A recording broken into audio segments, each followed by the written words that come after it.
मेड़ता न्यायालय के बाहर अधिवक्ताओं ने पोस्को कोर्ट की एक ब्रांच नागौर खोलने के विरोध में नियमों के विरुद्ध अपनी मांग को उठाते हुए कहा कि सरकार ने जो नियमों के तहत जहां जिला मुख्यालय होता है वहीं न्यायालय जिला मुख्यालय पर ही पोस्को कोर्ट की डबल बेंच, ट्रिपल बेंच या जितनी भी ज़्यादा हो बेंच खोली जाती है, अन्य जगह नहीं। मगर राजनीतिक कारणों का लाभ लेते हुए सरकार ने भी मेड़ता की घोषणा करने के बाद नागौर खोल दी गई थी, उसको लेकर मेड़ता के अधिवक्ताओं ने न्यायालय परिसर के बाहर धरना दिया था और उस समय एक संघर्ष समिति बनाई गई थी। उनके अध्यक्ष मधुसूदन जोशी को बनाया गया था। आज मधुसूदन जी हमारे साथ है। मधुसूदन जी, आज आपने हमेशा करीबन 10-11 दिनों से आप धरने पर थे और जगह जगह आपका प्रवास रहा, मगर आज ये धरना क्यों उठा दिया गया है? ऐसी क्या कारण रहा है या कौन सी अपनी मांगों की पूर्ति हुई है? ऐसा है कि हमारा जो आंदोलन है वो पोक्सो कोर्ट को ही लेकर के हुआ था शुरू, और हमारा मुख्य एजेंडा ये था कि पोक्सो कोर्ट जो है वो जो है वही खोला जाए जहाँ सेशन न्यायालय है। तो नागौर का जो है न्यायिक जिला मुख्यालय मेड़ता है, रेवेन्यू जो है मुख्यालय कलेक्टर नागौर है। तो यहाँ पर राजस्थान में जहाँ पर भी है वो पॉलिसी है और ये प्रेसिडेंट भी है कि वही खोला जाता है जहाँ सेशन न्यायालय बैठता है। तो मेड़ता के अंदर सेशन न्यायालय था। 200 से ज़्यादा मुकदमे होने के बाद में रिकमेंडेशन हाईकोर्ट का, ऑनरेबल हाईकोर्ट का मेड़ता के लिए था। तो दूसरा पोक्सो कोर्ट मेड़ता में खोल दिया गया। उसके बाद में दूसरे ही दिन नागौर के अधिवक्तागण हड़ताल पे चले गए। कुछ राजनीतिक उनको फायदा देने के लिए सरकार के ऊपर उन्होंने दबाव बनाया और उन्होंने एक नागौर में और पोक्सो कोर्ट खोलने की घोषणा कर दी, जो बिल्कुल ही नीति विरुद्ध थी, नियम विरुद्ध थी और पॉलिसी के खिलाफ थी। इस प्रकार अगर नागौर में पोक्सो कोर्ट खुल जाता तो राजस्थान में सभी जगह आंदोलन शुरू हो जाते हैं। चूंकि राजस्थान में चाहे 4 है, 6 है, 8 है, 3 है पोक्सो कोर्ट वही है जहाँ सेशन न्यायालय है। अन्यथा पाली के लिए सोजत और जो है उस जैताड़ के लिए मांग उठ जाती, अजमेर में तो किशनगढ़ ब्यावर के लिए मांग उठती, जोधपुर थी तो उसके लिए फलौदी में मांग उठती। तो हमने ये कहा कि ये पॉलिसी जो बनी हुई है कि चाहे 3 है, 4 है या 2 पोक्सो है वो वही होना चाहिए जहाँ सेशन न्यायालय। इसलिए हमने हमारा जन आंदोलन शुरू किया था, अधिवक्ताओं का आंदोलन था और हमारा मुख्य एजेंडा पोक्सो कोर्ट को लेकर था। और वो सरकार ने जो है मुख्य न्यायाधिपति के विचार विमर्श करके और हमारे प्रशासनिक जज संदीप जी मेहता थे, उन तक हमने हमारी बात पहुंचाई। तो उन्होंने जो है वापस सरकार से विचार विमर्श करके और केवल मेड़ता में पोक्सो कोर्ट खोला, नागौर में नहीं खोला। मगर आज धरने को समाप्ति को लेकर यहाँ वकीलों के बीच में कुछ मतभेद उभर कर आए थे और विभिन्न प्रकार की जो चर्चाएं हुई थी, उनको ऐसी क्या स्थिति थी जब आपकी मांगे मान ली गई थी और उसके बावजूद कई लोगों में मतभेद नजर आए? क्या कारण रहा? नहीं, हमारे वकीलों के बीच में कोई मतभेद नहीं है। ये जिला अभिभाषक संघ की जीत है और हर अधिवक्ता की जीत है। हमारे किसी प्रकार का मतभेद नहीं है। रही बात धरने की, तो न्यायालय का कार्य प्रभावित नहीं हो, इसलिए जो है हम होली के बाद में जो है सुचारू रूप से कार्य करेंगे। क्योंकि अधिवक्ता जो है हड़ताल नहीं कर सकते, सुप्रीम कोर्ट ने भी माना है, तो ये हमने हड़ताल नहीं की है। केवल हमारा आंदोलन था, उसके लिए मूवमेंट के लिए जो है अधिवक्ता जो है रहे, उनके साथी अधिवक्ता उनके साथ रहे। मगर आप जिस दिन धरने पे गए थे पोस्को को लेकर, उसके साथ आपकी अनेक मांगे थी और उन मांगों को लेकर आपने विभिन्न जोर से पूरे शहर के लोगों ने, सामाजिक लोगों ने और आसपास के संगठन के व्यक्तियों ने भी जिला बनाने की और अन्य कई मांगों के साथ उन सारी मांगों को आप एकदम गौन करते हुए अपनी एक ही मांग पर आप वापस लौटे। उसको लेकर क्या कहेंगे? बाकी मांगे कब होगी? जिले बनने के लिए आपकी क्या विचारधारा है? हमने कोई भी जो है अन्य मांगों को गौण नहीं किया है। प्रमुख मांग पोक्सो कोर्ट थी, वो हमारी मान ली गई, लेकिन अब हमारा मुख्य एजेंडा मेड़ता को जिला बनाने का है और उसके लिए केवल अभिभाषक संघ से जो है काम नहीं चलेगा। उसके लिए सभी नगर के वासियों को, दूसरा सभी जनप्रतिनिधि को, व्यापार मंडलों को, आम जनता को जोड़ना पड़ेगा। उसके लिए हम एक अलग से संघर्ष समिति बनाएंगे जिसमें सभी की भागीदारी होगी। इसलिए वो जिले के लिए जो है हमारी मांग निरंतर जारी है।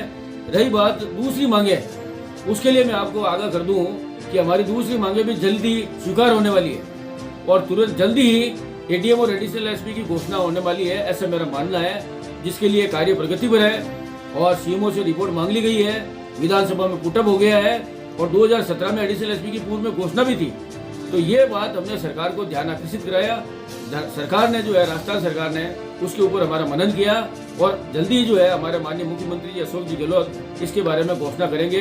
जो पूरक घोषणाएं होती है बजट के बाद में, जिसकी विधानसभा में भी चर्चा चल रही है, तो 4 बजे के आशीर्वाद से जल्दी एडीएम एडिशनल एसपी कोर्ट का यहाँ पर नागौर जिला मुख्यालय पे भी एडवोकेट अपने धरने पे बैठे हैं कि न्यायिक जिला जो है वो मेड़ता है, वो नागौर होना चाहिए। कुछ अधिवक्ता यहाँ रिया में भी आंदोलन पे बैठे, धरने पर बैठे अपनी मांगों को लेकर, तो किन की मांग अब जायज है और किन को समर्थन मिलना चाहिए? यहाँ का जो है ना, वो धरने पर केवल हमारे सहयोगी और भाई हैं, वो हमारे सहयोग में बैठे थे। और यहाँ जो है अलग से कोई बार एसोसिएशन नहीं है, मेयर तक ही पार्ट एंड पार्सल है, उसका कोई रजिस्ट्रेशन अलग से बार एसोसिएशन का नहीं है। वो हमारे वही एडवोकेट बंधु है जो मेयर तक हैं और इस बार के सदस्य हैं।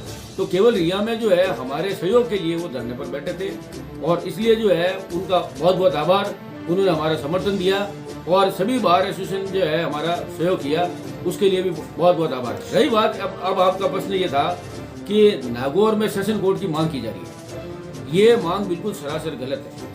क्योंकि 1950 से पहले रेवेन्यू ऑफिसर यहाँ बैठता था, रेवेन्यू डिस्ट्रिक्ट मेड़ता था, जिस समय मारवाड़ स्टेट थी और यहाँ की अपीलें सामर सामलात में होती थी। जब राजस्थान का एकीकरण हुआ 1950 में, उस समय यह तय किया गया था कि न्यायिक जिला जुडिक्शन जो है वो मेड़ता रहेगा और जो है रेवेन्यू जिला नागौर कलेक्टर में बैठेगा। ये इसी तरह है जिस तरह की राजस्थान की मुख्य पीठ जोधपुर में और जयपुर में सर्किट बेंच है, और इसी प्रकार राजस्थान में 3 जगह थी। बाड़मेर जो है उसका जिला है, लेकिन उसका न्यायिक जिला है वो बालोतरा है। चित्तौड़ का जो है प्रतापगढ़ में था, लेकिन प्रतापगढ़ खुद जिला बन गया, इसलिए उनकी समस्या खत्म हो गई। लेकिन ये ऐतिहासिक फैसले हैं जिसमें किसी प्रकार का परिवर्तन नहीं किया जा सकता और फुल कोर्ट के द्वारा हमारे पक्ष में 2 बार निर्णय भी हो चुका है। उसके बावजूद भी नागौर वाले बिल्कुल गैर जायज मांग कर रहे हैं और उसके फरीकों का जो है कार्य प्रभावित हो रहा है और वो अनावश्यक रूप से धरने पर बैठे हैं। इससे जो है मतलब लोग जो है परेशान हो रहे हैं, लोगों को जो अनावश्यक जेल में बैठे हैं। तो मैं तो इनको पर नागौर एडवोकेट की एक ही मांग है कि हमें जिला मिलना चाहिए, नहीं वो पोस्को की मांग ही नहीं कर रहे हैं, वो तो सिर्फ एक ही बात कर रहे हैं कि जिला मुख्यालय जो न्यायिक है वो नागौर होना चाहिए। नहीं, आपको मैं ध्यान आकर्षित कर दूं कि जो ही पहले मेड़ता में जो है अन्य पोक्सो कोर्ट की घोषणा हुई थी, उसके तुरंत बाद अगले दिन नागौर वाले हड़ताल पर चले गए थे और उन्होंने शुरू मांग की थी पहले कि नागौर में पोक्सो कोर्ट खोल दिया जाए। तो दिनांक 3/3/2022 को सरकार के द्वारा राजनीतिक दबाव से नागौर में एक पोक्सो अन्य कोर्ट खोलने की घोषणा कर दी गई। तो उसके बावजूद उनकी तीसरी नहीं हुई, उनकी लालसा बढ़ गई और फिर वो जिला सेशन न्यायालय की मांग करने लगे। तो इसलिए मैं चाहता हूँ भगवान उनको सद्बुद्धि दे, फरीकों का अहित नहीं हो और वो तुरंत ही अपना धरना जो है समाप्त कर देवे। वो गैर जायज मांगे हैं जो मानने काबिल नहीं है। रिया एडवोकेट एसोसिएशन से और रिया के वकीलों से मेरी बात हुई, उनका कहना है कि हम पोस्को के तो हम आपके साथ हैं, पर कुछ मांग वो अपने आप में वहीं कर रहे हैं। वो क्या क्या मांगे और वो क्यों, किस प्रकार उनकी क्या है प्रस्तुति है? वो तो रिया वाले जो है कोई एसडीएम कोर्ट का या शायद म्युनिसिपल कोर्ट की मांग कर रहे हैं और कुछ है जो वो कह रहे हैं कि हमारा महिला विद्यालय खोला जाए और एक जो है अन्य मांग उनकी और है, कोई 2-3 मांगे और है। तो उसके लिए उनका आंदोलन जो है अगर चलता है तो वो अपने जो है स्वतंत्र है, हमारे को उससे कोई मतलब नहीं है। मुंशिम और एडीजे की जो मांग कर रहे हैं रिया वाले, तो क्या वहाँ रिया में खुलना चाहिए या नहीं? इसके लिए मेरा जवाब ये है कि रिया मेयर से केवल 15 किलोमीटर दूर है और हर जो है तहसील तालुका पर जो है इस तरह अगर म्युनिसिपल कोर्ट खुलने लगा तो उसके लिए जो है हमारे पास जुडिशियल ऑफिसर ही नहीं है। तो जुडिशियल ऑफिसर नहीं है, वहाँ पर इंफ्रास्ट्रक्चर नहीं है, वहाँ पर बिल्डिंग नहीं है। तो इसलिए मैं समझता हूँ कि रिया में जो है म्युनिसिपल वगैरह की कोई जो है खोलने की भी आवश्यकता नहीं है। फिर भी मतलब ऑनरेबल हाईकोर्ट की डिसेंट्रलाइजेशन की पॉलिसी है, विकेंद्रीकरण की। तो अगर ऑनरेबल हाईकोर्ट अगर कोई आदेश जारी करता है तो हम रिया वालों को भी स्वागत करेंगे। अच्छा, आपने अब तक इतना संघर्ष किया और सरकार के उस फैसले को सरकार को वापस लेना पड़ा और मेड़ता में जो पहले घोषणा थी, जो नागौर की घोषणा करने के बाद उन्हें अपनी वापस लेकर पुणे मेड़ता, इसके लिए आपको क्या क्या संघर्ष करना और किस प्रकार आपकी संघर्ष समिति ने काम किया? ऐसा है कि हमारे संघर्ष समिति का जो है बहुत बहुत आभार। हमारे संघर्ष समिति और पूरे जिला अभिभाषक संघ के अधिवक्ता वो खंधे से खंधा मिला करके एकजुट होकर के इस संघर्ष में भाग लिया।